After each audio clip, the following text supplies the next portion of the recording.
الحمد لله وحده والصلاة والسلام على من لا نبي بعده أما بعد فأعوذ بالله السميع العليم من الشيطان الرجيم فقد قال الله تبارك وتعالى تلك الرسل فضلنا بعضهم على بعض صدق اللہ العظیم۔ کل گزشتہ درس کے اندر دوسرے پارے کا کچھ حصہ بیان ہوا تھا، جس میں کچھ احکامات اللہ تعالیٰ کی طرف سے بیان کیے گئے تھے۔ اس میں مشرکین کے ساتھ نکاح نہ کرنے کی ترغیب تھی، اسی طرح اللہ کے راہ میں مال خرچ کرنے کی ترغیب تھی، اور طلاق کی کچھ احکام تھے، عدت تھی، خلع کے احکام بیان ہوئے تھے، اور اگر طلاق رخصتی سے پہلے ہو جائے تو اس پہ حق مہر کیا آتا ہے، اور آخر میں اللہ تعالیٰ کے راہ میں مال اور جان کو خرچ کرنے کی ترغیب دی گئی تھی۔ اس میں ایک واقعہ بھی بیان ہوا تھا کہ بنی اسرائیل کے ایک نبی کے زمانے میں اللہ تعالیٰ نے جہاد کا حکم دیا، تو ان کے امیر لشکر طالوت نامی شخص کو بنایا گیا۔ لوگوں نے ان پر اعتراض کیا کہ ان کے پاس تو مال و اسباب زیادہ نہیں ہیں، تو اس وقت کے نبی نے یہ فرمایا کہ بھی مال و اسباب کا زیادہ ہونا یہ امیر بننے کے لیے اور سپہ سالار بننے کے لیے ضروری نہیں ہے۔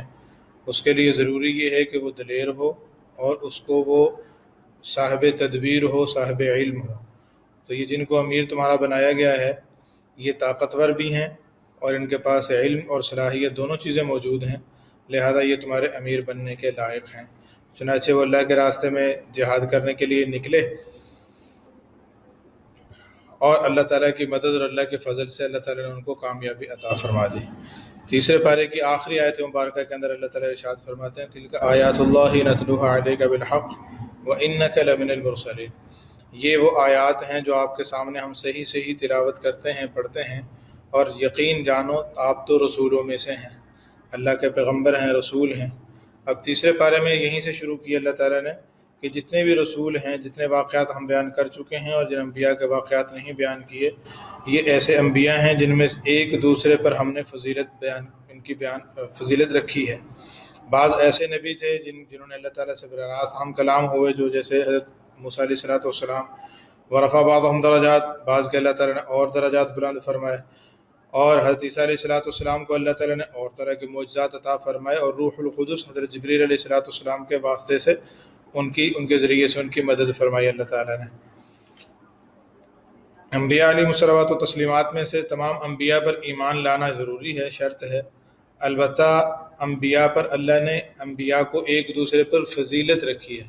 ایمان لانے میں سب برابر ہیں، اور اللہ کے ہاں درجے میں انبیاء میں تفاوت اور فرق ہے، لیکن ہم کسی نبی کی فضیلت اس طریقے سے بیان نہیں کریں گے جس سے کسی دوسرے نبی کی تنقیص اور توہین ہوتی ہو۔ مثال کے طور پہ نبی علیہ الصلوۃ والسلام کی ہم شان بیان کر رہے ہیں، حضرت محمد رسول اللہ صلی اللہ علیہ وسلم، اور اس طریقے سے ان کی شان بیان کریں کہ دوسرے نبی کی تنقیص اور توہین ہوتی ہو، تو یہ ٹھیک نہیں ہے۔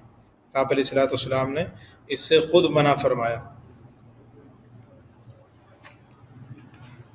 اس کا تیسرے پارے کا دوسرا رکوع شروع ہوتا ہے یا ایھا الذین آمنوا انفقوا مما رزقناکم من قبل ان یأتی یوم لا بیع فیہ ولا خلۃ ولا شفاعہ، کہ اے ایمان والو اس دن کے آنے سے پہلے اللہ کے دیے ہوئے میں سے خرچ کر لو، کہ جب وہ دن آئے گا لا بیع فیہ، جس میں کوئی بے نہیں ہو سکے گی۔ بے کا مطلب یہ ہوتا ہے کہ ہم پیسے دے کے کوئی چیز خرید لیتے ہیں، تو وہاں قیامت میں ایسا نہیں ہوگا کہ ہم پیسے دے کے اپنے آپ کو اس تکلیف سے بچا لیں۔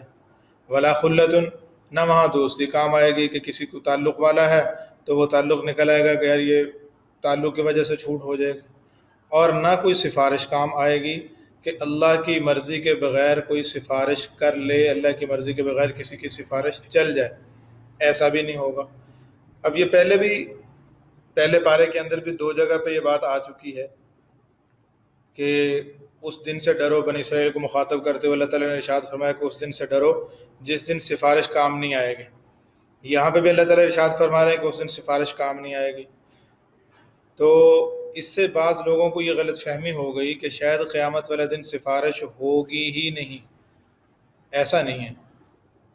یہاں یہ بتایا جا رہا ہے کہ ایسی سفارش نہیں ہوگی جو اللہ تعالیٰ کی اجازت کے بغیر ہو۔ اس کی دلیل یہ ہے کہ اگلی آیت مبارکہ جس کو ہم آیت الکرسی کہتے ہیں، آیت الکرسی کے اندر اللہ تعالیٰ خود ارشاد فرما رہے ہیں من ذا الذی یشفع عنده الا باذنہ، کون ہے جو اللہ کے سامنے سفارش کر لے سوائے اس کے جس کو اللہ اجازت دیں۔ اللہ جس کو اجازت دیں گے وہ سفارش کریں گے، اور جن کے بارے میں اللہ اجازت دیں گے وہ ان کے بارے میں سفارش ہوگی، یعنی سفارش کرنے والے کو بھی اللہ تعالیٰ کی اجازت کی ضرورت ہے، اور جس کے متعلق سفارش کی جا رہی ہے ان کے متعلق بھی اللہ تعالیٰ کی طرف سے اجازت ضروری ہے کہ ان کی سفارش ہو سکتی ہے۔ ورنہ ایسا نہیں ہوگا کہ کوئی جیسے دنیا کے اندر تو سفارش میں یہ ہوتا ہے نا کہ سفارش کرنے والا بڑا آدمی ہے اور جس کے سامنے سفارش کی جا رہی ہے وہ چھوٹا ہے۔ بعض اوقات وہ کام کرنا نہیں چاہتا لیکن کہتا ہے یار افسر کی سفارش آ گئی ہے اس لیے اب مجھے کام کرنا ہی پڑے گا۔ دوسری صورت یہ ہوتی ہے کہ کسی ایسے دوست اور تعلق والے کی سفارش آ جاتی ہے کہ وہ بندہ اس کے تعلق کی وجہ سے مجبور ہو جاتا ہے کہ کام کرنا تو نہیں چاہتا لیکن دوست نے مجبور کر دیا، اب کیا کریں، کرنا ہی پڑے گا ورنہ یہ ناراض ہو جائے گا۔ تو یہ دونوں طرح کی سفارش دنیا میں ہوتی ہے، آخرت میں اللہ کے سامنے یہ دونوں طرح کی سفارشیں نہیں چلیں گی، نہ تو اللہ سے کوئی بڑا کہ اللہ تعالیٰ اس سے مجبور ہو جائیں، اور نہ اللہ تعالیٰ کسی کی محبت میں ایسے مجبور ہیں کہ اپنے ارادے اور منشا کے خلاف کریں۔ اللہ کے ہاں جو سفارش ہوگی وہ تیسری قسم کی ہوگی، اور وہ تیسری قسم کی سفارش یہ ہے کہ بندہ کوئی کام کرنا چاہتا ہے کہ یہ کام میں نے کرنا ہے، لیکن کسی دوسرے بندے کی عزت افزائی کے لیے، لوگوں کے سامنے اس کا مقام ظاہر کرنے کے لیے وہ یہ کہہ دیتا ہے کہ اگر فلاں بندہ مجھے کہہ دے تو میں کر دوں گا، یہ بندہ کہہ دے تو کر دوں گا۔ کام خود کرنا ہوتا ہے لیکن اس بندے کی عظمت لوگوں کے سامنے ظاہر کرنی ہے کہ اس بندے کا میرے ہاں مقام کیا ہے۔ اب لوگ ان کے پاس جائیں گے، اب دیکھیں نا قیامت والے دن جب حدیث مبارکہ کے اندر آتا ہے کہ حضور صلی اللہ علیہ وسلم کے پاس سفارش کے لیے لوگ جائیں گے، تو پہلے حضرت آدم علیہ السلام کے پاس جائیں گے، حضرت نوح علیہ السلام کے پاس جائیں گے، حضرت ابراہیم علیہ السلام کے پاس جائیں گے، تمام انبیاء سے ہوتے ہوئے آخر میں رسول پاک صلی اللہ علیہ وسلم کے پاس آئیں گے۔ تو اللہ تعالیٰ ذہن میں پہلے یہ کیوں بات نہیں ڈال دی، آدم علیہ السلام نے پہلے یہ کیوں نہیں فرما دیا کہ سیدھے حضرت محمد صلی اللہ علیہ وسلم کے پاس چلے جائیں، وہ سفارش کریں گے۔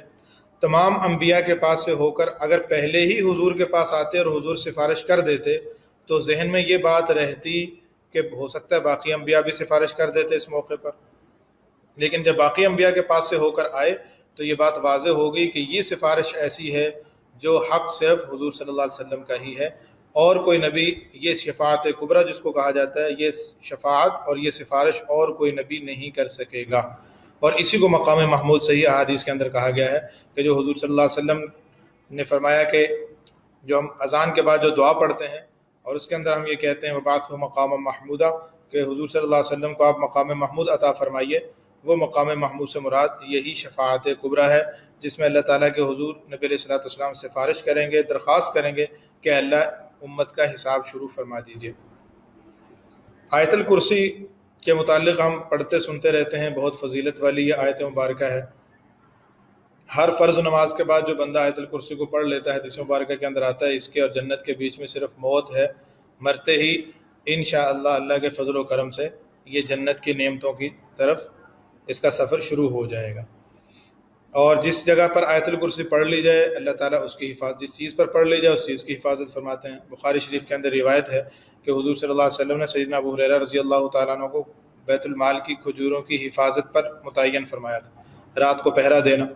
رات کو پہرا دے رہے تھے کہ ایک چور آیا، وہ کھجوریں اپنے تھیلے میں ڈالنے لگا تو انہوں نے اس کو پکڑ لیا۔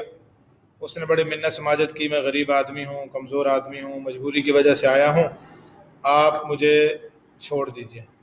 حضرت ابو ہریرہ رضی اللہ عنہ نے چھوڑ دیا، چلے گئے۔ صبح کو نبی علیہ الصلوۃ والسلام کی بارگاہ میں حاضر ہوئے تو آپ صلی اللہ علیہ وسلم نے فرمایا ابو ہریرہ رات کے چور کا کیا ہوا؟ عرض کہ اللہ کے رسول وہ اس نے منت کی، میں نے چھوڑ دیا۔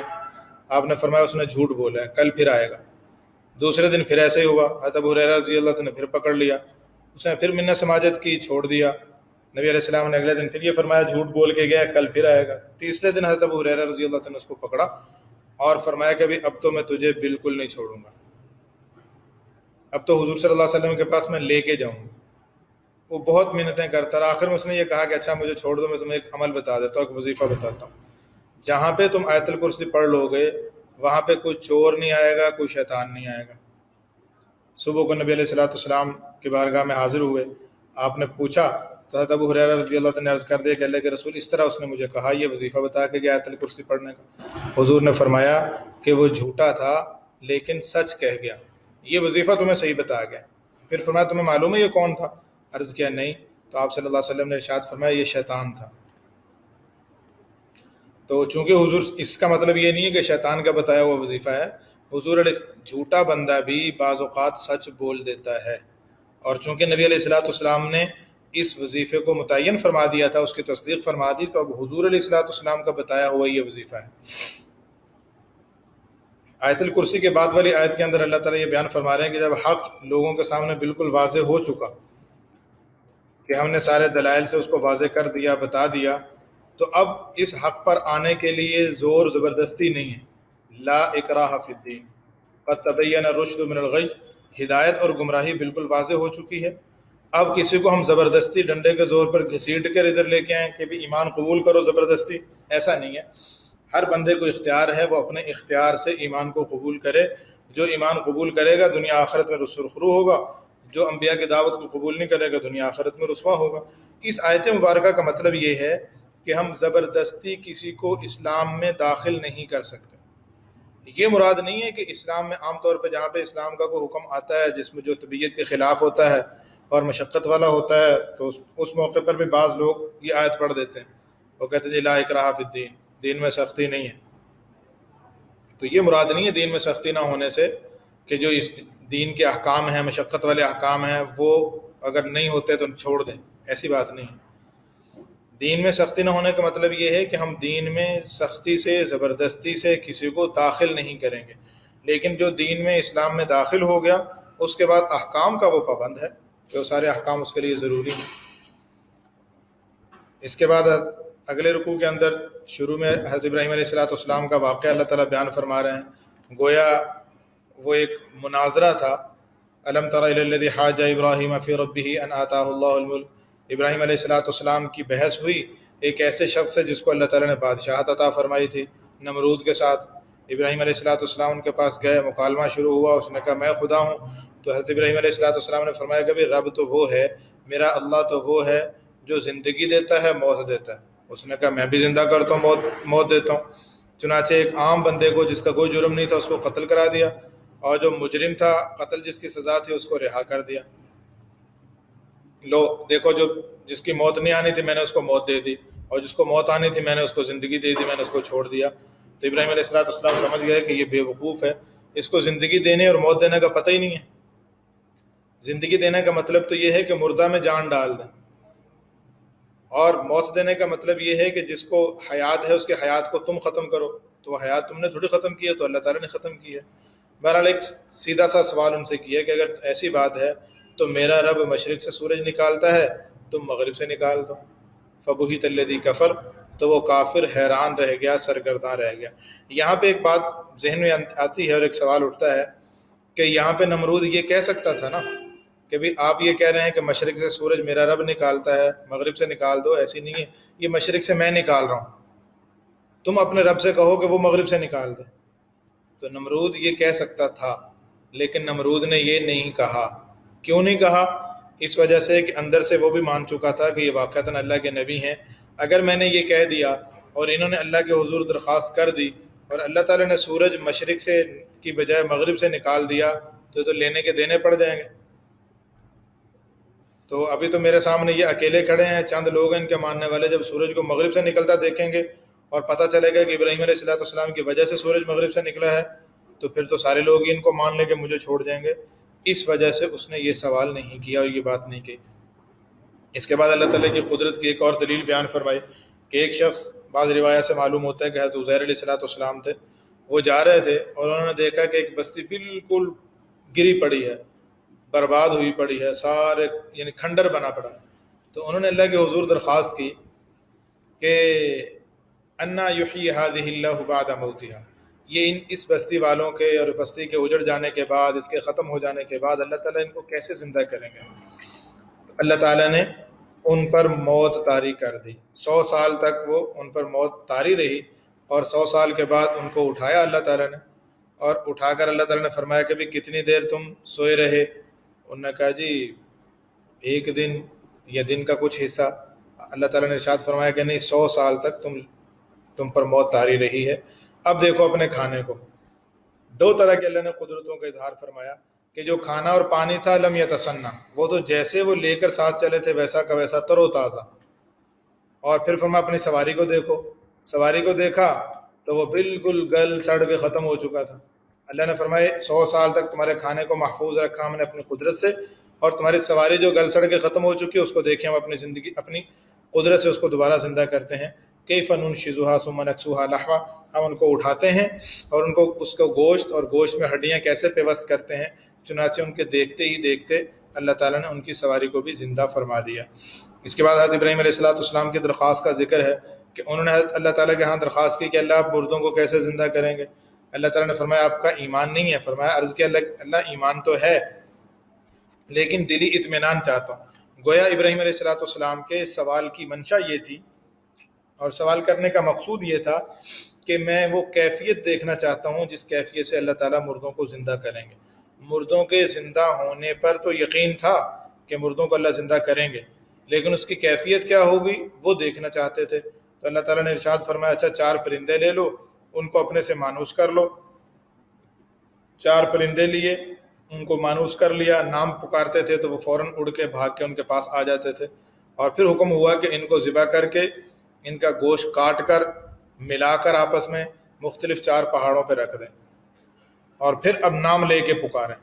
تو انہوں نے ایسے ہی کیا، ان کو ذبح کیا، گوشت بنایا، آپس میں گوشت مکس کر دیا اور پھر مختلف پہاڑوں پہ ان کے اجزاء رکھ دیے اور پھر ہر پرندے کو آواز دے کے پکارا تو وہ پرندہ اڑتا ہوا حضرت ابراہیم علیہ السلام کے پاس ایسے آیا کہ ہر جگہ سے اس کا گوشت اڑا، آپس میں ملا اور مل کر اس کے اوپر اس میں ہڈیاں پروئی گئیں اور ان کے اوپر کھال چڑھی، ان کے اوپر پر لگے اور وہ پرندہ اڑتا ہوا ابراہیم علیہ السلام کے پاس آ گیا۔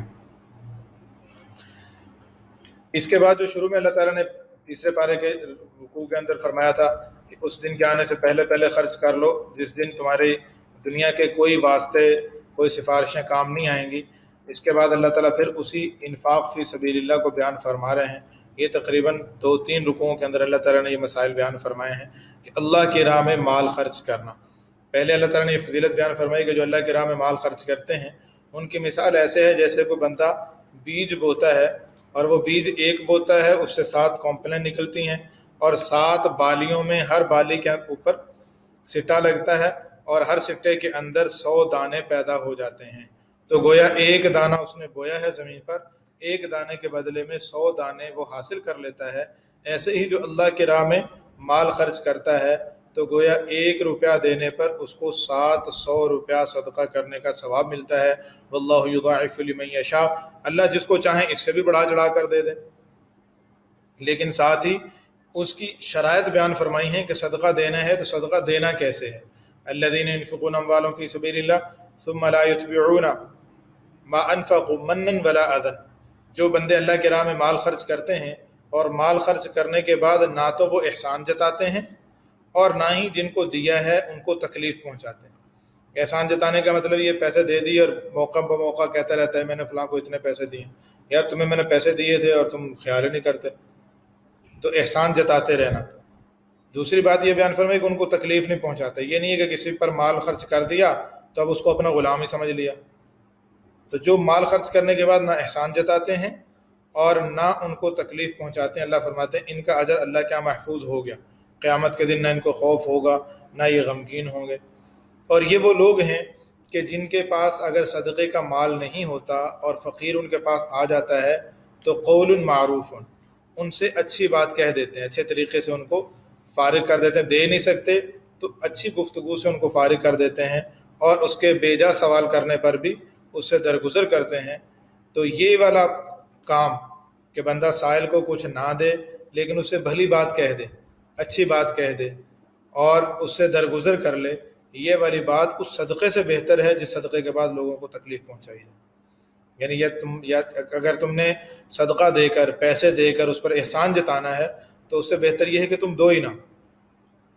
اے ایمان والو، اپنے صدقوں کو ضائع نہ کرو احسان جتا کر تکلیف پہنچا کر، اور ایسے بندے کی طرح ہے جو بندہ لوگوں کو دکھانے کے لیے خرچ کرتا ہے، اس کا اللہ پر ایمان نہیں ہے، آخرت پر ایمان نہیں ہے.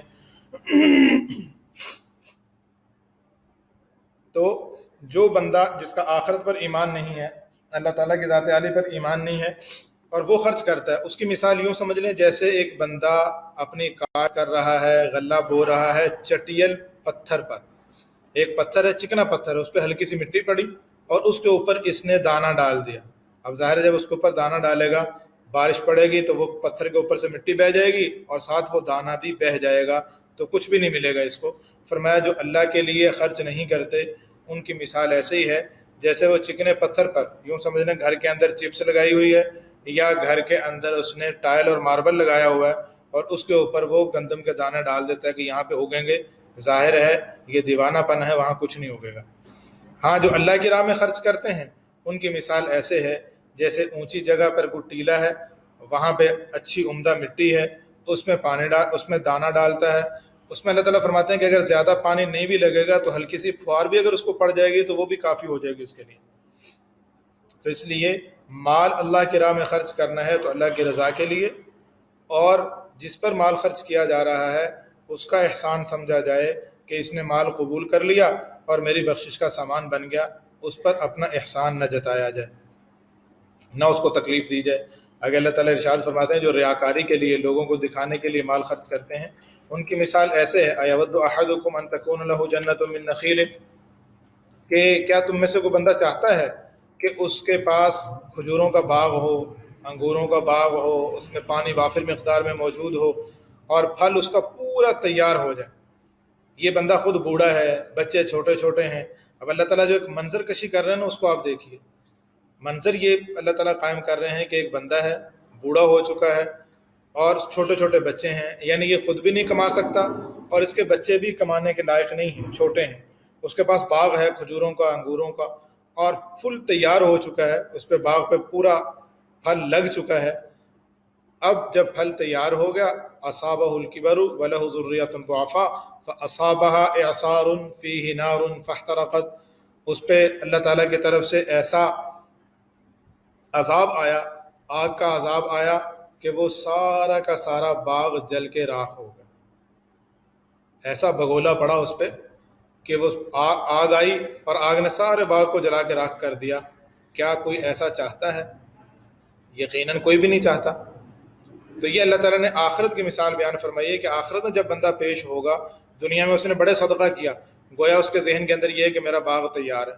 لیکن جب آخرت میں جائے گا جہاں اولاد بھی کام نہیں آئے گی، خود بھی کمزور ہے، وہاں دیکھے گا اپنے اعمال کو تو وہ عمل تو اس نے اللہ کے لیے کیا ہی نہیں تھا، گویا اس پر آگ پڑی اور وہ عمل سارا کا سارا برباد ہو گیا. تو ایسا نہ ہو کہ ہمارے ساتھ یہ والا معاملہ ہو. اس لیے دنیا کے اندر اگر صدقہ کر رہے ہیں تو اللہ کی رضا کے لیے کریں. اور پھر فرمایا کہ اللہ کی رضا کے لیے جو خرچ کر رہے ہیں تو اس میں سے بھی عمدہ مال کو خرچ کرو. انفقوا من طیبات ما کسبتم، جو تم کماتے ہو اور جو زمین کی پیداوار ہے اس میں سے طیب مال، پاکیزہ بھی ہو اور عمدہ بھی ہو. ایسا نہ ہو کہ وہ مال دے دو اللہ کی راہ میں جو تم خود لینا پسند نہیں کرتے. ولا تتیمموا الخبیث ولا تیمموا الخبیث منہ، جو ناپاک مال ہے یا گھٹیا مال ہے وہ اللہ کی راہ میں نہ دو. وَلَسْتُمْ بِآخِذِيهِ، اللہ کہ اگر تمہیں کوئی دے تو تم نہیں لیتے. تو تم جس کو خود پسند نہیں کرتے وہ دوسرے فقیر کو بھی نہ دو. اصل بات یہ ہے کہ صدقے سے رکاوٹ اور روکنے کے لیے شیطان آ جاتا ہے. الشیطان یعیدکم الفقر ویأمرکم بالفحشاء، شیطان دو کام کرتا ہے. وہ تمہیں فقر سے ڈراتا ہے کہ اگر تم اللہ کی راہ میں مال خرچ کر دو گے تو تم اپنی ضرورتیں کیسی پوری کرو گے، اور بے حیائی کے کاموں کی طرف لے جاتا ہے. واللہ یعیدکم مغفرۃ منہ وفضلا، اور اللہ تمہیں مغفرت کا وعدہ کرتے ہیں کہ اگر اللہ سے معافی مانگتے رہو گے اللہ تمہارے گناہوں کو معاف فرماتے رہیں گے. اور اللہ تم سے فضل کا وعدہ فرماتے ہیں کہ اللہ کی راہ میں خرچ کرو گے تو اللہ کی راہ میں مال خرچ کرنے سے مال میں کمی نہیں آتی. رسول پاک صلی اللہ علیہ وسلم نے قسم کھا کے ارشاد فرمایا کہ صدقہ دینے سے مال میں کمی نہیں آتی. یہ ہمارا خیال ہے کہ کم ہو گیا، حقیقت میں وہ بڑھ گیا ہے. پھر اللہ تعالیٰ کے ارشاد فرماتے ہیں کہ اللہ کی راہ میں مال خرچ کرنا ہے تو وہ ظاہر کر کے کرو یا پوشیدہ دو، چھپ کے دو، دونوں طریقے سے ٹھیک ہے، لیکن دینا اللہ کی رضا کے لیے چاہیے. اور ان فقیروں کو تلاش کرنا چاہیے، احصروا فی سبیل اللہ للفقراء الذین احصروا فی سبیل اللہ، لا یستطیعون ضربا فی الارض، کہ ایسے فقیر جو اللہ کی راہ میں پابند ہو چکے ہیں، یعنی انہوں نے اپنے آپ کو دین کا کام کرنے کے لیے وقف کر دیا اور دنیا کے کسی کام میں اب وہ اپنے آپ کو نہیں لگا رہے، دین کے کام میں مشغول ہیں، تو ایسے لوگوں کو تلاش کر کر کے ان تک اپنے صدقات کو پہنچانا چاہیے۔ اسی طرح ان کی ایک خوبی اللہ نے یہ بھی بیان فرمائی کہ یحسبهم الجاہل اغنیاء من التعفف، کہ عام بندے، جاہل لوگ ان کو سوال نہ کرنے کی وجہ سے غنی سمجھتے ہیں۔ وہ تو اللہ تعالیٰ کی وجہ سے کسی سے مانگتے نہیں ہیں، ضرورت مند ہیں، اپنی حاجت کسی کے سامنے رکھتے نہیں ہیں، لیکن لوگ یہ سمجھتے ہیں کہ یہ بڑے غنی ہیں، جس کو کہتے ہیں سفید پوش، ظاہری رہن سہن ان کا بہت اچھا ہے، کبھی کسی سے سوال نہیں کیا، لیکن ہے بیچارہ فقیر۔ لا یسألون الناس الحافا، وہ لوگوں سے چپک چپک کے نہیں مانگتے، تو ایسے فقیروں کو تلاش کر کے مال پہنچانا چاہیے۔ پیچھے صدقے کا بیان ہوا تھا کہ اللہ کی راہ میں مال خرچ کریں، اس کے مقابلے میں کچھ لوگ ایسے ہیں جو لوگوں کو مال دے کر اس پہ سود حاصل کرتے ہیں، فائدہ حاصل کرتے ہیں، تو اللہ تعالیٰ ان کو بیان فرما رہے ہیں کہ جو سود کھاتے ہیں ان کی مثال ایسے، قیامت کے دن یہ ایسے اٹھیں گے جیسے کسی کو شیطان چمٹا ہو، شیطان لگ جاتا ہے، مطلب جنات لگ جائیں کسی کو، تو کیسے وہ پاگل اور دیوانہ ہو جاتا ہے، قیامت کے دن جب وہ اٹھے گا تو اس کی کیفیت بھی یہی ہوگی۔ اور اللہ تعالیٰ نے اس میں ایک بڑا پیارا اصول بیان فرمایا، یمحق اللہ الربا ویربی الصدقات، اللہ ربا کو مٹا دیتے ہیں، سود کو مٹا دیتے ہیں، اور صدقات کو اللہ بڑھاتے رہتے ہیں۔ جو صدقہ دیتا ہے اس کے مال کو اللہ بڑھاتے ہیں، اور جو سود لیتا ہے اللہ اس کے مال کو ہلاک کر دیتے ہیں، برباد کر دیتے ہیں۔ سود خور کبھی بھی راحت نہیں پا سکتا۔ تو یہ آیت مبارکہ سود کی حرمت پہ نازل ہوئیں، اور ساتھ ہی اللہ تعالیٰ نے یہ ارشاد فرما دیا کہ اس سے پہلے جو تم لین دین کر چکے ہو وہ اللہ تعالیٰ نے معاف فرما دیا، لیکن اب آئندہ نہیں کرنا۔ فَإِن لَمْ تَفْعَلُوا، اگر تم آئندہ بھی باز نہ آئے اور تم سود کا معاملہ کرتے رہے، فَأَذَنُوا بِحَرْبٍ مِّنَ اللَّهِ وَرَسُولِهِ، تو پھر اللہ اور اللہ کے رسول سے لڑائی کے لیے تیار ہو جاؤ۔ تو تم جب سود نہیں چھوڑ رہے تو گویا تم اللہ اور اللہ کے رسول سے اعلان جنگ کر رہے ہو۔ دو کام ایسے ہیں جن کاموں پہ اللہ تعالیٰ نے اعلان جنگ فرمایا ہے، ایک کام یہی سود خوری کا، اور دوسرا کام جو ہے وہ ہے اللہ کے ولی سے دشمنی کرنے کا۔ رسول پاک صلی اللہ علیہ وسلم حدیث قدسی میں ارشاد فرماتے ہیں کہ اللہ تعالیٰ ارشاد فرماتے ہیں من عادى لي وليا فقد آذنته بالحرب، جو میرے کسی ولی سے دشمنی کرے گا تو اس کے ساتھ میرا اعلان جنگ ہے۔ تو اللہ کے ولیوں سے دشمنی کرنا اس پر اللہ کا اعلان جنگ ہے، اور دوسرا جو سود خور ہے اس کے ساتھ اللہ تعالیٰ کا اعلان جنگ ہے۔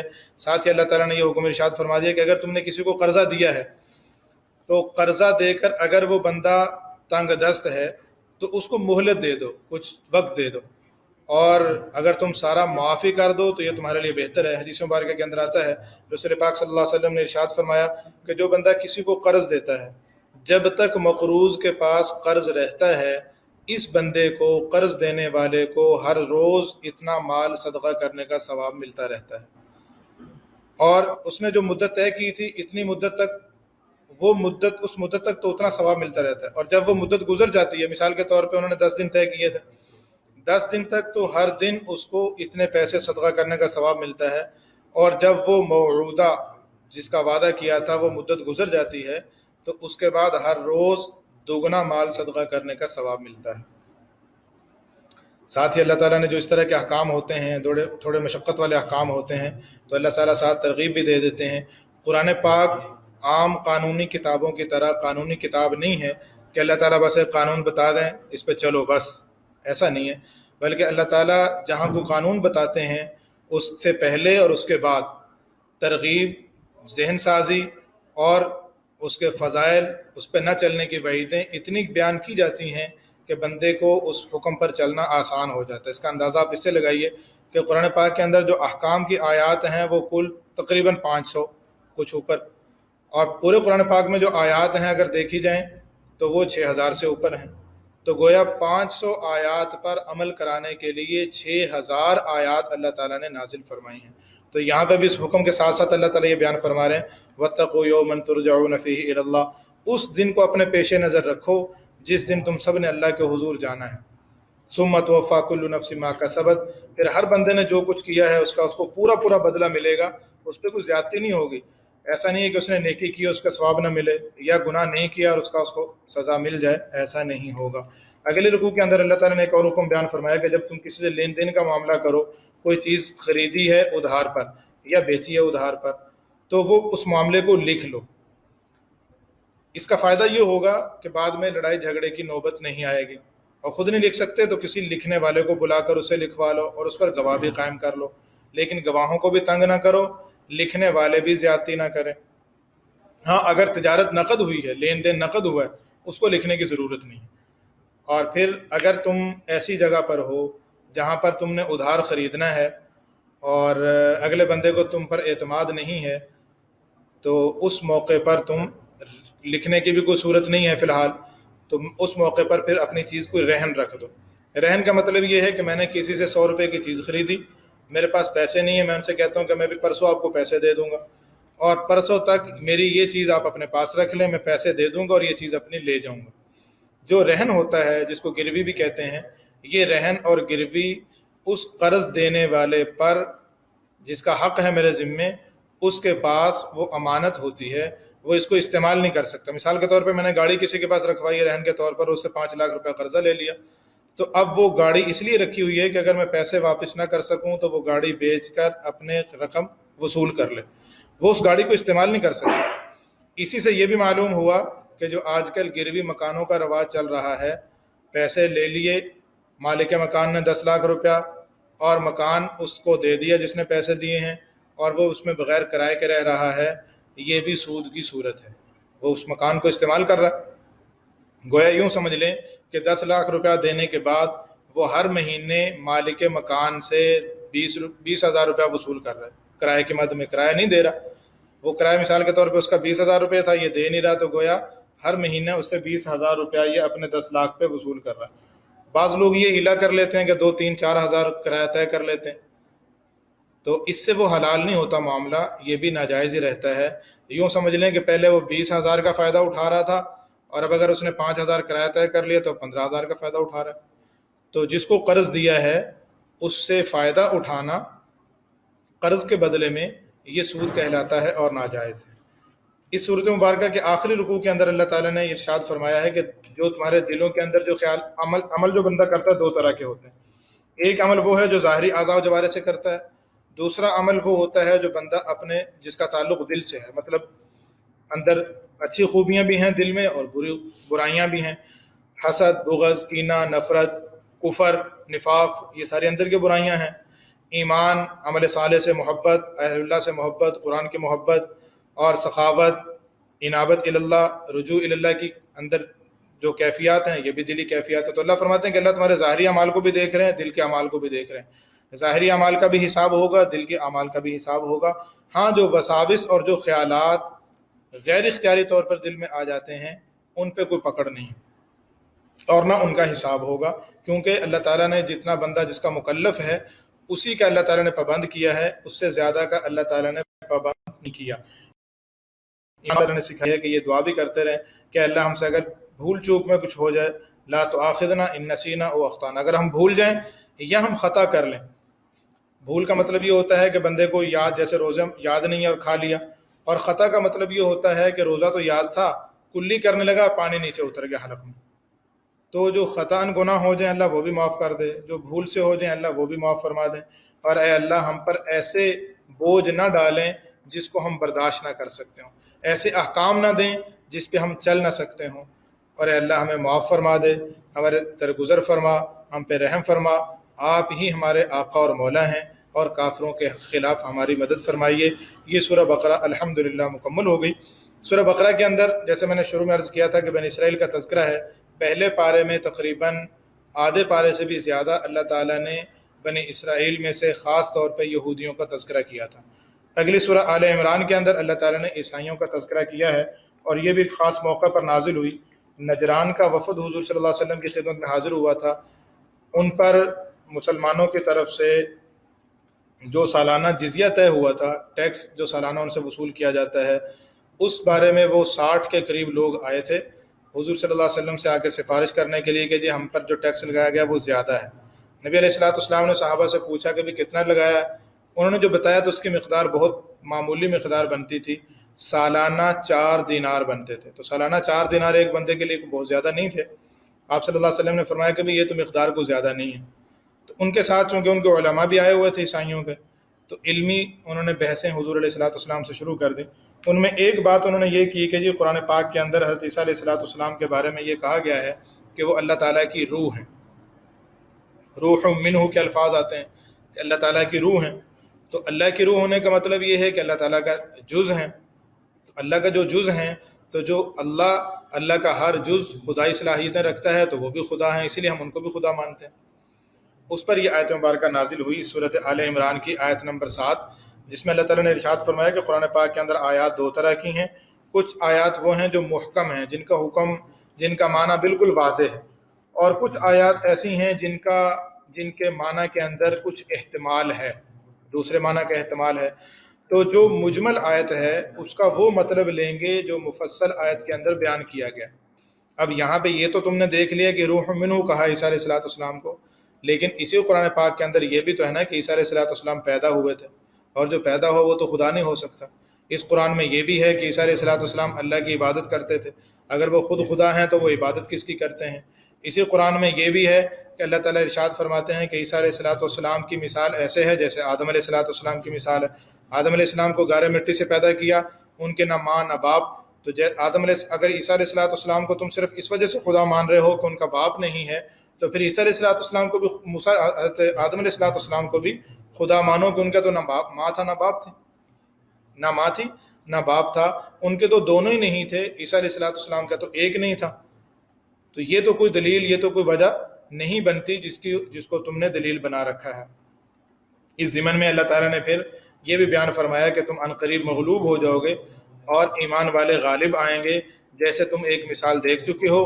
بدر کے اندر اللہ تعالیٰ نے ایمان والوں کو غالب کیا، کافروں کو اللہ نے مغلوب کیا، حالانکہ کافروں کی تعداد زیادہ تھی، اسلحہ زیادہ تھا، ایمان والوں کے پاس ظاہری ضروریات کم تھیں، اسباب کم تھے۔ آگے دنیا کی زینت، زیب و زینت کی چیزوں کو اللہ تعالیٰ نے بیان فرمایا کہ لوگوں کو اصل میں کفر کی طرف لے جانے والی کیا چیزیں ہیں؟ حب الشہوات، ان کی جو خواہشیں ہیں، خواہشات کی محبت، عورتوں کی، اولاد کی، مال کی، سونے چاندی کی، جانوروں کی اور کھیتی باڑی کی، جو یہ دنیا کا سامان ہے۔ ذالک متاع الحیات الدنیا، یہ دنیا کے زیب و زینت کا سامان ہے، لیکن اللہ کے ہاں اس سے بھی زیادہ قیمتی اور اعلیٰ چیزیں ہیں۔ قل انبئکم خیر من ذالکم، قل انبئکم بخیر من ذالکم، آپ ان سے فرما دیجئے کہ میں تمہیں ان سب سے بہترین چیز نہ بتاؤں۔ وہ بہترین چیز کیا ہے؟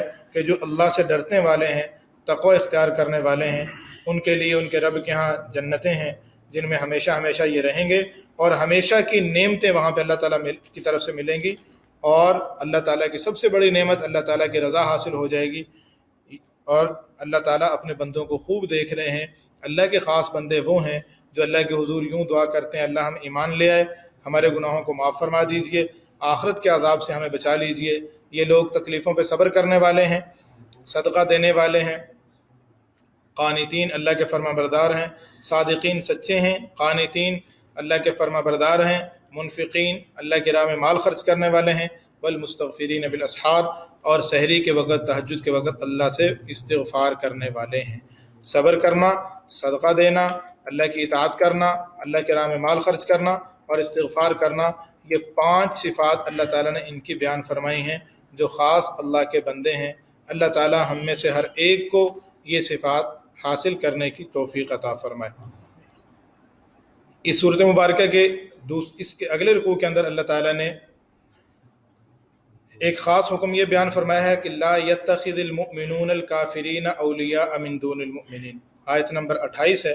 اللہ تعالیٰ یہ ارشاد فرما رہے ہیں کہ ایمان والوں کے لیے یہ جائز نہیں ہے کہ وہ ایمان والوں کو چھوڑ کر کافروں کو اپنا دوست بنائیں۔ یہاں پہ 2 چیزیں علیحدہ علیحدہ ہیں، ایک ہے دوستی اور محبت، یہ تو ایمان والوں کی ایمان والوں سے ہونی چاہیے، کافر سے دلی محبت، دلی تعلق ناجائز ہے۔ اور ایک ہے ضرورت مند کی ضرورت پوری کرنا، مدارات، اس کی خیر خواہی، حسن سلوک کرنا، یہ کافر کے ساتھ بھی کر سکتے ہیں۔ کافر بیمار ہے، آپ اس کی عادت کر سکتے ہیں، ضرورت مند ہے، آپ اس کو مال دے سکتے ہیں، آپ اس کو راشن دے سکتے ہیں، لیکن دلی محبت صرف ایمان والوں سے ہونی چاہیے۔ دلی محبت اگر کافروں کے ساتھ خدا نخواستہ ہے تو آہستہ آہستہ ہوتے ہوتے کفر کی محبت بھی آ جائے گی، اور اگر نہیں تو کم از کم کفر کی جو قباحت اور جو برائی اور شناعت دل میں ہونی چاہیے وہ ختم ہو جائے گی۔ اب یہودی یہ کہا کرتے تھے کہ ہم تو اللہ تعالیٰ کے محبوب ہیں، اور نعوذ باللہ کچھ آگے بڑھ کے وہ کہتے تھے ہم تو اللہ کے بیٹے ہیں۔ تو اللہ تعالیٰ فرما رہے ہیں کہ اگر تم یہ چاہتے ہو کہ اللہ سے محبت کرو اور اللہ کے محبوب بنو تو اس کا ایک ہی راستہ ہے، وہ یہ ہے کہ میرے محبوب کی اطاعت کرنے لگ جاؤ۔ قل ان کنتم تحبون اللہ فاتبعونی، تم میری اطاعت کرو۔ رسول پاک صلی اللہ علیہ وسلم فرما رہے ہیں میری اطاعت کرو، اللہ خود تم سے محبت کریں گے اور اللہ تمہارے گناہوں کو معاف فرما دیں گے۔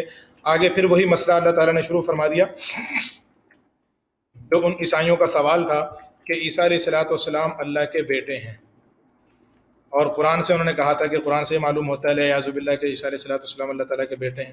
اب یہاں سے اللہ تعالیٰ نے عیسیٰ علیہ السلام کی پوری تاریخ بیان کی ہے، اور اتنا تفصیلی واقعہ اللہ تعالیٰ نے کسی نبی کا بیان نہیں کیا، ذاتی زندگی کا اتنا تفصیلی واقعہ نہیں بیان کیا جتنا حضرت عیسیٰ علیہ السلام کا تذکرہ کیا اللہ تعالیٰ نے، کہ ان کی پیدائش سے پہلے، ان کی والدہ کی پیدائش سے بھی پہلے سے تذکرہ شروع کر دیا۔ اذ قالت امرأة عمران ربی انی نذرت لک ما فی بطنی محررا فتقبل منی۔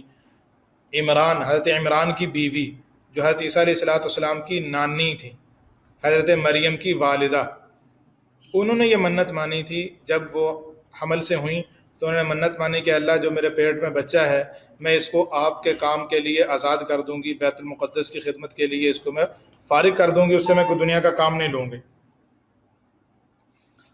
چنانچہ جب ولادت ہوئی تو بیٹی پیدا ہوئی، انہوں نے درخواست کی کہ اللہ میں نے تو دعا مانگی تھی کہ اس کو بیت اللہ کے لیے وقف کروں گی، اور یہ تو بیٹی ہے، اور بیٹی تو بیٹے جیسا کام نہیں کر سکتی، لیکن اللہ تعالیٰ ارشاد فرماتے ہیں کہ اللہ جانتے ہیں تم نہیں جانتے۔ چنانچہ حضرت مریم کی والدہ نے یہ دعا مانگی انی اعیذھا بک وذریتھا من الشیطان الرجیم، میں ان کو اور ان کے اولاد کو آپ کی پناہ میں دیتی ہوں شیطان مردود سے۔ رسول پاک صلی اللہ علیہ وسلم فرماتے ہیں کہ اسی دعا کی برکت تھی جب بھی کوئی بچہ پیدا ہوتا ہے تو شیطان اس کو کچوکا لگاتا ہے، اس کو چھیڑتا ہے، اور اس شیطان کی شرارت کی وجہ سے بچہ روتا ہے۔ تو رسول پاک صلی اللہ علیہ وسلم ارشاد فرماتے ہیں کہ حضرت مریم علیہ السلام کی والدہ نے چونکہ دعا مانگی تھی، ان کی دعا کی برکت سے اللہ تعالیٰ نے شیطان کے اس اثر سے حضرت مریم کو بھی محفوظ رکھا اور سیدنا عیسیٰ علیہ السلام کو بھی محفوظ رکھا۔ اللہ تعالیٰ فرماتے ہیں ہم نے ان کو خوب قبول فرمایا اور ان کی خوب تربیت ہم نے خود کی، اور حضرت زکریا علیہ السلام جو ان کے خالو لگتے تھے ان کی تربیت میں دے دیا۔ وہ ان کو ایک کمرے میں بند رکھتے تھے، جب باہر جاتے تھے تو باہر سے بند تالا لگا کے چلے جاتے تھے۔ ایک موقع پر ان کی برکتیں ظاہر ہونا شروع ہو گئیں۔ ایک موقع پر حضرت زکریا علیہ السلام آئے اور آ کے دیکھا کہ وہ پھل کھا رہی ہیں، اور وہ پھل ایسا تھا جو بازار میں ملتا بھی نہیں تھا۔ تو فرمانے لگے کہ بھئی یہ پھل نہ تو میں تمہیں دے کے گیا اور نہ ہی باہر سے آ سکتا ہے، انا لکی ھذا، یہ کہاں سے آ گیا؟ تو انہوں نے کہا قالت هو من عند اللہ، یہ اللہ کی طرف سے آیا ہے، اللہ جس کو چاہتے ہیں جتنا رزق دیں۔ تو حضرت زکریا علیہ السلام کی توجہ بھی فوراً اللہ تعالیٰ کی طرف ہوئی، بڑھاپے میں پہنچ چکے تھے، اولاد نہیں تھی، اللہ کے حضور درخواست کی کہ اللہ آپ نے حضرت مریم کو بے موسمہ پھل دے دیا تو ہمیں بے موسم اولاد عطا فرما دیں۔ چنانچہ اللہ تعالیٰ نے فوراً فرشتے کو بھیجا اور اعلان کر دیا کہ آپ کو ہم اولاد دیں گے، بیٹا دیں گے، نام بھی ہم متعین کرتے ہیں کہ ان کا نام یحییٰ علیہ السلام ہوگا، اور وہ حضرت عیسیٰ علیہ السلام کے معاون ہوں گے۔ پھر عرض کرنے لگے کہ اللہ بیٹا کیسے ہوگا، بڑھاپے میں یا آپ ہمیں جوان کر دیں گے؟ اللہ نے فرمایا اسی طریقے سے بڑھاپے میں اولاد ہوگی، نشانی متعین کر دیں تاکہ جب آپ کی طرف سے یہ نعمت ظاہر ہو تو ہم آپ کے شکر میں لگ جائیں۔ تو اللہ تعالیٰ نے فرمایا کہ اس کی نشانی یہ ہے کہ تم 3 دن تک زبان سے بات نہیں کر سکو گے، باوجود قدرت ہونے کے زبان سے بول نہیں سکو گے۔ یہ اس بات کی علامت ہے کہ اللہ تعالیٰ نے مہربانی فرما دی ہے۔ چنانچہ 3 دن زبان بند ہونے میں ایک یہ بھی حکمت تھی کہ 3 دن کوئی اور بات نہ کریں سوائے اللہ کی یاد کے، اللہ کی یاد میں لگے رہیں۔ تو حضرت مریم پیدا ہوئیں، حضرت مریم حضرت زکریا علیہ السلام کی تربیت میں رہیں، پلی بڑی جوان ہوئیں، اور پھر اللہ تعالیٰ نے حضرت مریم علیہ السلام سے حضرت عیسیٰ علیہ السلام کو پیدا فرمایا۔ اس کو اللہ تعالیٰ بیان یہ فرما رہا ہے اذ قالت الملائکۃ یا مریم ان اللہ یبشرک بکلمۃ منہ، اللہ تعالیٰ تمہیں بشارت دیتے ہیں اپنے ایک خاص کلمے کی، اسمہ المسیح، ان کا نام مسیح ہوگا، عیسیٰ بن مریم، وہ دنیا اور آخرت میں اللہ کے ہاں بڑے محترم ہوں گے، لوگوں سے گفتگو کریں گے، گود میں بھی اور جوانی کے اندر بھی، بڑی عمر کے اندر بھی۔ حضرت مریم نے فوراً سوال کیا کہ میری تو شادی نہیں ہوئی، اولاد کیسے ہوگی؟ نہ کسی بشر نے مجھے ہاتھ لگایا۔ تو اللہ تعالیٰ نے فرمایا کہ اسی طرح ہوگی، اللہ کا فیصلہ ہے، اور اللہ تعالیٰ جب فیصلہ فرما لیتے ہیں تو اللہ تعالیٰ کے لیے کرنے میں کوئی مشکل نہیں ہے۔ اللہ تعالیٰ ان کو کتاب و حکمت بھی سکھائیں گے، تورات اور انجیل کا علم اللہ عطا فرمائیں گے، ان کو بنی اسرائیل کی طرف اللہ رسول بنا کر بھیجیں گے، اور ان کو اللہ تعالیٰ ایسے ایسے معجزات عطا فرمائیں گے کہ جو مٹی گارے کے پرندے بنا کر ان کو اللہ کے حکم سے اڑا دیں گے اور ان میں جان پھونک دیں گے۔ بڑے سے بڑے بیمار کو دم کریں گے، ٹھیک ہو جائیں گے۔ مردوں کو اللہ کے حکم سے زندہ کریں گے۔ اللہ تعالیٰ یہ ان کو معجزات عطا فرمائیں گے۔ یہ حضرت عیسیٰ علیہ السلام کا تذکرہ کیا اللہ تعالیٰ نے، اور پھر آخر میں حضرت عیسیٰ علیہ السلام کی ایک تقریر اور عیسیٰ علیہ السلام کی ایک دعوت کا تذکرہ کیا اللہ تعالیٰ نے، ان اللہ ربی و ربکم فاعبدوا۔ کہ عیسیٰ علیہ السلام نے خود بھی یہی دعوت دی تھی کہ میرا اور تمہارا رب اللہ ہے۔ تو اب آپ خود اندازہ لگائیے کہ جو خود پیدا ہوا، اس کی ماں بھی پیدا ہوئی، اس کی نانی بھی پیدا ہوئی، جو ایک دوسرے سے پیدا ہو رہے ہیں، وہ خدا کیسے ہو سکتے ہیں؟ وہ الہ کیسے ہو سکتے ہیں؟ جو خود یہ کہہ رہے ہیں کہ میرا رب اللہ ہے اور میں اللہ کی عبادت کرتا ہوں، تو جو عبادت کر رہا ہو وہ معبود کیسے ہو سکتا ہے؟ پھر عیسیٰ علیہ السلام نے جب انہوں نے اندازہ ہوا کہ کافر ان کو گھیر رہے ہیں اور ان کو قتل کرنے کی سازشیں بنا رہے ہیں، تو عیسیٰ علیہ السلام نے اپنے حواریوں سے، اپنے قریب والوں سے کہا کہ میری مدد کون کرے گا؟ اگر یہ خدا ہوتے تو دوسروں کو مدد کے لیے کیوں پکارتے؟ خدا نہیں تھے۔ جو خدا ہوتا ہے، جو رب ہوتا ہے، جو اللہ ہوتا ہے، وہ تو دوسروں کی خود مدد کرتے ہیں، وہ دوسروں سے مدد مانگتے نہیں ہیں۔ ان کا مدد مانگنا یہ اس بات کی علامت ہے کہ یہ معبود نہیں تھے، یہ عابد تھے، عبادت کرنے والے تھے۔ تو یہاں تک اللہ تعالیٰ نے حضرت عیسیٰ علیہ السلام کا یہ تذکرہ کیا ہے۔ اگلے رکوع کے اندر اللہ تعالیٰ یہ فرما رہے ہیں کہ ہم نے عیسیٰ علیہ السلام کو یہ بھی کہا تھا کہ ہم آپ کو اپنے پاس اٹھا لیں گے، آپ کو اپنے پاس بلا لیں گے، جن پر عیسائیوں کا اور یہودیوں کا دونوں کا نظریہ یہ ہے کہ عیسیٰ علیہ السلام کو العیاذ باللہ قتل کر دیا گیا، اور جن کو قتل کر دیا گیا وہ خدا کیسے ہو سکتا ہے جس پر موت طاری ہو جائے؟ مسلمانوں کا عقیدہ تو یہ ہے کہ وہ زندہ سلامت محفوظ ہیں آسمانوں پہ، اور قرب قیامت میں ان کا نزول ہوگا۔ اس کے متعلق انشاءاللہ تعالیٰ کل گفتگو کریں گے۔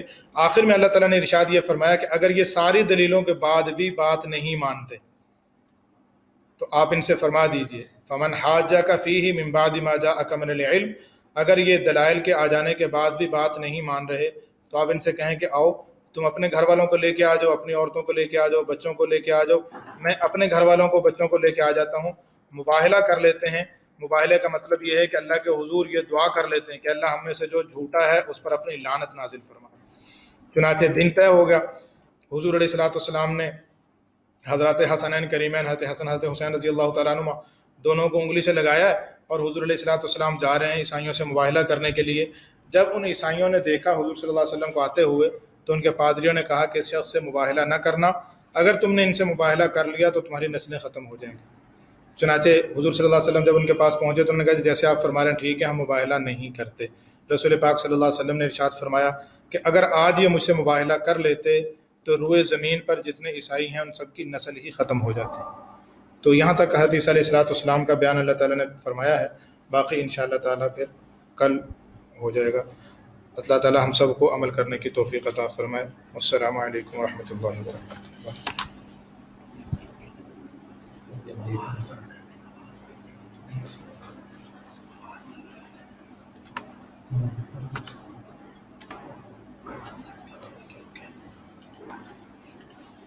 جی ہو گیا۔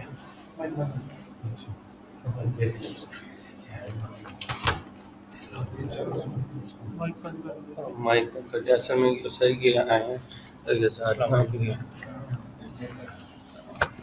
مولانا یوسف صاحب اور وہ بیٹھے ہوئے تھے ابھی عاطف صاحب، انہوں نے یہ کہا کہ کچھ اور ہمارے سیمینار ہیں وہ ہمیں لائیو کرنے ہیں، تو یہ بات کہہ رہے تھے کہ وہ ہماری ویب سائٹ پہ لائیو ہو جائیں گے، لوگ فیس بک پہ آ کے دیکھیں، ہماری ویب سائٹ پہ دیکھیں، تو اس کے لیے یہ اس کو دیکھ رہے ہیں کہ ادھر سے وہ ویب سائٹ پہ لے جائیں گے۔ بہت اچھی بات ہے، یہاں دیکھیں گے تو یہاں کہ اس لیے بھی نہیں آتے کہ اور کئی چیزیں کے ساتھ دیکھنی پڑتی ہیں، وہاں ہو جائے تو اچھا۔ اسی لیے یہ بھی ہماری ویب سائٹ پہ چلا جائے گا. ہم تو یہی ہمارا تو یہی طریقہ ہوگا کہ جس طرح آپ کر رہے ہیں وہی ہوگا. صرف یہ ہوگا لوگ دیکھنے والوں کو ہماری ویب سائٹ پہ ہوگا, فیس بک کو نہیں کھولنا.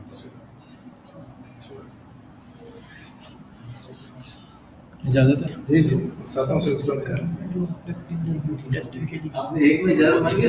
ایڈریس کی کاپی چیک کرنا ہے جس سے یہ لینک آ رہا ہے, جس ایڈریس پہ اس کا ایڈریس ہوگا, یہ والا ایڈریس دینے والے کی مرضی ہے. یہی سے ایڈریس چیک کرنا ہے کہ یہ کبھی چینج ہو جاتا ہے. اگر آپ نے کبھی ایڈریس آپ کا یہ ایڈریس کبھی چینج ہو یہ چیک کرتے ہیں.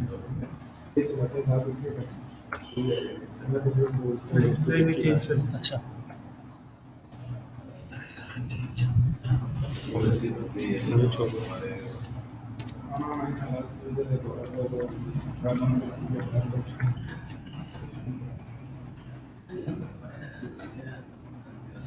یہ نا you R L page create کر کے بڑی ویب سائٹ ہے اس پہ ڈال دیں گے. یہ والا کام ہوگا.